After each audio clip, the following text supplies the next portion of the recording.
est-ce qu'on peut avoir une agriculture moderne au sens durable, qui utilise quand même quelques techniques d'aujourd'hui, qui ne se contentent pas de faire purement et simplement de l'agroéconomie. On va voir ça avec vous, Jacques Véry, Marseille Supagro. Vous êtes professeur d'agronomie, pardon, Marseille, qu'est-ce que je raconte? Vous êtes professeur d'agronomie à Montpellier Supagro, et David Gouache de l'Institut technique agricole Terre Innovia. Voilà, je lance la question comme ça, question ouverte. Vous en faites ce que vous voulez. Est-ce que l'alimentation durable, l'agriculture durable... Alors déjà, quel terme vous lui donnez? Agriculture de conservation, enfin, c'est quoi pour vous? Et comment on intègre? Et est-ce que ça peut intégrer la technique, les intrants? Et ensuite, je vous poserai une deuxième question. Ben non, on va en venir à la deuxième question après. Donc, quelle définition vous donnez-vous? Quel terme vous convient? Parce que les termes sont importants. Jacques Véry. Oui, oui, ça marche. Ça marche. On pourrait parler longtemps là-dessus. Je pense que ce qui est intéressant, c'est de regarder ces différentes formes d'agriculture comme des... Elles ont une histoire aussi, hein. Donc il faut tenir compte de ça. Il y a des choses derrière les noms. On parlait tout à l'heure de l'agriculture intégrée. C'est vraiment un concept qui est né dans les années 70. C'était un concept qui a été fondé par des scientifiques, et je pense qu'il reste un des concepts de base sur cette idée de créer d'abord des systèmes qui soient plus résilients dès cette époque-là par rapport aux bioagresseurs, mais de se donner le droit d'utiliser de la technologie, en particulier des produits phytosanitaires. Donc je pense qu'il faut voir ces différentes formes, mais très vite il faut les oublier pour dire quels sont les objectifs, quelles sont les voies qu'on veut prendre, et quelles sont les choses qui sont conservées entre l'ensemble. Je pense qu'il y a un consensus entre toutes ces formes d'agriculture pour dire qu'il faut repenser l'agriculture en remettant d'abord le sol comme étant le pivot de ces systèmes, deuxièmement la diversité, et ensuite restera la technologie, l'information, le pilotage des systèmes. Et il y a une dichotomie qui se fait à un moment, et ça c'est des choix de société aussi, autour de la chimie, que ce soit les engrais ou les produits phyto. Et je pense que il y a un moment, on voit quand même diverger des formes d'agriculture qui tolèrent la chimie ou ne la tolèrent pas. Je pense que c'est ce qui distingue l'agriculture intégrée de l'agriculture biologique, par exemple. David Gouache, vous êtes d'accord, un retour au sol, un respect des sols, tout en utilisant un peu de technique? C'est votre définition d'une agriculture, je ne sais pas, quel terme on peut lui donner, encore une fois? Moi, je rejoindrai Jacques sur l'idée que il y a un moment, il faut oublier les termes. Donc nous, les techniciens ou les scientifiques de la chose agricole, à un moment donné, on est obligé de poser des définitions pour pouvoir travailler et collaborer ensemble. Je retiens que celles-là, d'ailleurs, les définitions effectivement des bouquins emblématiques, pour l'agroécologie, le bouquin de Michel Griffon, par exemple. Mais ensuite, en pratique, ce qu'on voit, c'est surtout un mouvement, en fait. C'est-à-dire ce que raconte Jacques. En fait, c'est un mouvement. À la limite, si on a tellement de termes et tellement de types d'agriculture, c'est bien qu'on a un mouvement de fond. Et pour faire écho à ce que disait Sylvain Doublet juste tout à l'heure, par rapport à l'idée de la prise de risque de bouger, moi, ce que je vois aujourd'hui, c'est surtout une partie de plus en plus grande du monde agricole qui se rend compte que le risque le plus grand, c'est de ne pas bouger. Donc aujourd'hui, on le voit à plein d'endroits, dans plein de milieux différents. Dans un certain nombre de travaux, nous, qu'on mène, par exemple, dans une belle région qui est le Berry. Alors, justement, Institut technique agricole, pour nos amis qui ne savent pas forcément ce que c'est, qu'est-ce que vous faites? Vous testez, vous analysez, vous proposez, vous cherchez? Alors, nous, on est, on va dire, un maillon de la grande chaîne de la recherche appliquée et du conseil en agriculture. On est financé par les producteurs et administré par eux, donc c'est eux qui décident de ce qu'on fait globalement. Et on est là effectivement pour essayer de leur fournir des points de vue objectifs sur ce que tout un chacun peut proposer, la recherche publique, la recherche privée, au service donc de leurs objectifs numéro un. C'est quoi? C'est la veille technologique, la veille réglementaire? En même temps, vous testez des produits, des techniques? De l'expérimentation, des tests avec les producteurs. Donc je pense que comme une asso de consommateurs. Voilà, c'est ça. Une asso de consommateurs qui irait jusqu'à effectivement faire de la recherche sur les sujets sur lesquels on estime que la recherche manque. Et en ce moment, effectivement, ce qu'on entend le plus, donc nos producteurs qui nous administrent nous dire, c'est que l'objectif numéro 1, c'est de retrouver la robustesse dans leurs exploitations. Et le constat, quand on travaille là-dessus... C'est quoi une exploitation robuste? Alors c'est économiquement viable? C'est une exploitation qui ne perd pas son sol par érosion? C'est quoi? C'est tout ça, en fait. C'est une exploitation dont le producteur arrive à vivre. Ça, c'est un premier point particulièrement important, en particulier en ces temps. Il n'y en a pas beaucoup, on est d'accord. En tout cas, pas assez. Mais c'est aussi effectivement une exploitation sur laquelle on a le droit de vivre, au sens où on n'est plus dans une image d'agriculture sacerdotale où, comme je m'amuse à le dire, on termine à 45 ans sur l'amour et dans le pré parce qu'on a consacré toute sa vie à son exploitation et pas du tout à la vie sociale. Et puis c'est aussi effectivement sur le plan technique une exploitation qui offre une certaine stabilité de résultat, parce que le métier d'agriculteur, ça reste avant tout un métier qui est soumis à des aléas nombreux, donc climatiques et économiques, et ça on le retrouve aujourd'hui dans la limite des systèmes dits classiques qu'on est tous en train de dire que même s'ils ont eu leur raison d'être, ils arrivent au bout. Aujourd'hui, nous, on a nombre de producteurs qui cherchent à retrouver des éléments de stabilité, de réponse dans leur production, et entre autres, ce que disait Jacques, le sol et la façon de travailler peuvent effectivement largement y contribuer, on s'en rend compte. Alors Jacques Véry, on est en train de passer en France, en tout cas, vu de l'extérieur, c'est l'impression qu'on a, du tout labour au sans labour, il ne faut plus toucher au sol du tout, quel que soit le type de culture. Est-ce que c'est un modèle qui est applicable partout? Est-ce que l'intrant mécanique est donc à proscrire? Ou au contraire, sur certaines cultures, il faut continuer à labourer de temps en temps, il faut continuer à retourner les sols de temps en temps, à désherber mécaniquement de temps en temps. Voilà, on a l'impression que c'est un dogme aujourd'hui de ne plus toucher au sol. Alors, un des problèmes qu'on a, je pense, dans l'agriculture et qui se transmet dans les politiques ou dans la recherche, c'est que on cherche à réduire à une pratique quelque chose qui est par essence un système et qui le sera d'autant plus qu'on voudra utiliser moins d'intrants comme des engrais, etc.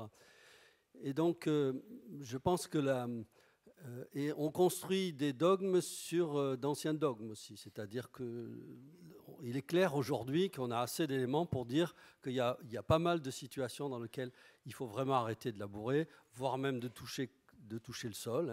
Il y a des systèmes dans lesquels on peut arriver à avoir des systèmes de culture en relais, les unes derrière les autres. Alors, c'est pour quel type de culture, quel type de sol éventuellement, qu'on ne peut plus labourer? Alors ça peut dépendre des sols, des climats, des cultures, ça prendrait un peu de temps. Je voulais quand même insister sur le fait que il y a aussi des choix à faire, c'est-à-dire qu'il ne faut quand même pas oublier que les systèmes sans labour qui se sont développés dans le monde ont pu se développer, avoir l'ampleur qu'ils ont eue parce qu'ils étaient aidés, supportés par des engrais azotés, par des herbicides. Et il n'y a qu'à discuter avec des agriculteurs bio pour savoir combien c'est difficile de conduire en grande culture des systèmes en bio sans labour aussi. Donc je pense qu'il y a l'idée, c'est que c'est important à un moment de casser les paradigmes, et je pense que ça a été très important qu'il y ait eu ce mouvement. Moi-même, quand j'ai fait mes études, on m'enseignait qu'il fallait labourer, retourner le sol. J'ai découvert à un moment qu'on pouvait faire autrement, comme tout le monde. Mais je pense qu'il faut aussi ne pas créer d'excès. Je pense qu'il y a des situations, et il y a des travaux de recherche qui montrent que si on veut réduire l'utilisation des herbicides, il va falloir de temps en temps relabourer le sol, ou en tout cas le labourer différemment, ou le travailler différemment. Mais je pense que le dogme du labour et du non-labour ont tous les deux leurs fortes limites. Oui, et puis d'ailleurs, est-ce qu'on peut supposer que l'agriculture de demain, entre le maraîchage et la grande culture céréalière ou oléoprotéinagineuse, ne sera pas les mêmes et n'utilisera pas du tout les mêmes techniques? Est-ce qu'on peut imaginer un champ de céréales qui ne laboure jamais, qui n'utilise jamais de pesticides? Est-ce qu'on peut imaginer d'immenses champs de céréales ou d'oléoprotéagineux en France qui soient totalement bio, ou est-ce que c'est irréaliste? Non, ça existe. Il y a déjà pas mal d'agriculteurs qui produisent des céréales, des oléoprotéagineux en bio sur des exploitations qui sont parfois en polyculture élevage avec des petites surfaces et des animaux surtout en association. Mais il y a aussi des exemples de grandes exploitations en agriculture bio. Une de leurs limites, c'est leur forte dépendance aux intrants organiques. Il faut bien de l'azote quand même pour faire pousser les cultures, ou bien d'accepter des niveaux de rendement faibles.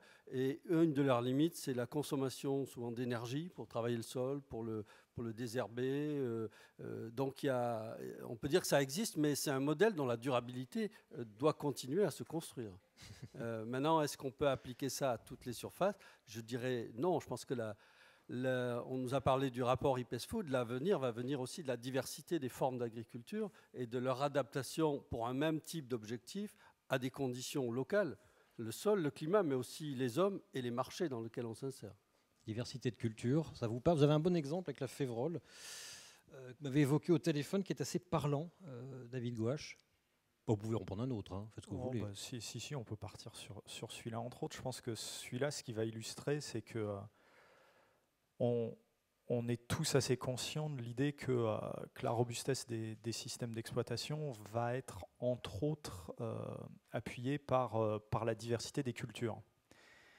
Et la diversité des cultures, elle a parfois besoin de s'appuyer sur des intrants, sur des solutions techniques qu'on a parfois tendance à opposer à une agriculture qui serait plus diverse, etc. Et donc ce cas-là est très intéressant. Donc la févrole, c'est une légumineuse dont le débouché à meilleure valeur ajoutée est en l'occurrence un débouché à l'export, parce que c'est quelque chose qui est très consommé en Égypte.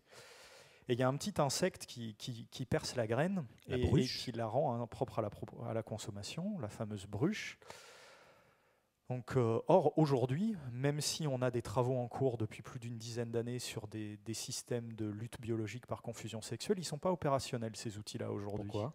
Parce que les cultures sont trop vastes? Parce que c'est complexe. C'est complexe, il faut étudier chaque plante et chaque bébête à chaque fois qu'on veut développer un système, parce qu'il n'y a rien de tout à fait générique. Et puis faire du biocontrôle et de la confusion sexuelle en grande culture, dans des parcelles ouvertes, dans des paysages ouverts, c'est pas tout à fait aussi simple que dans des paysages fermés à semi-fermés. Parce que ces insectes ont besoin de plantes à fleurs, ont besoin d'arbres, d'arbustes, de haies?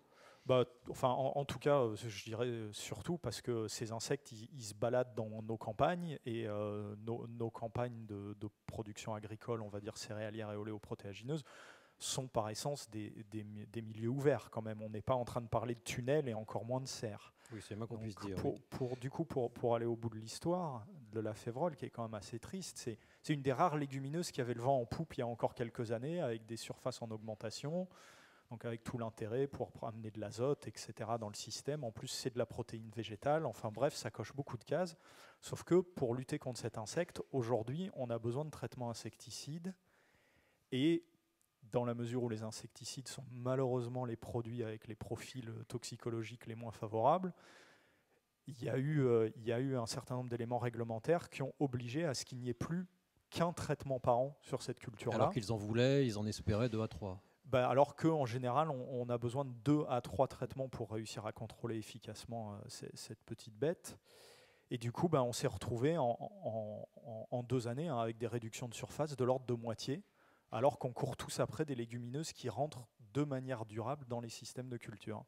Et donc ça illustre juste le fait, et les exemples sont légion, que, une fois de plus, il faut souvent mobiliser une diversité d'outils pour avoir une diversité de cultures et de systèmes.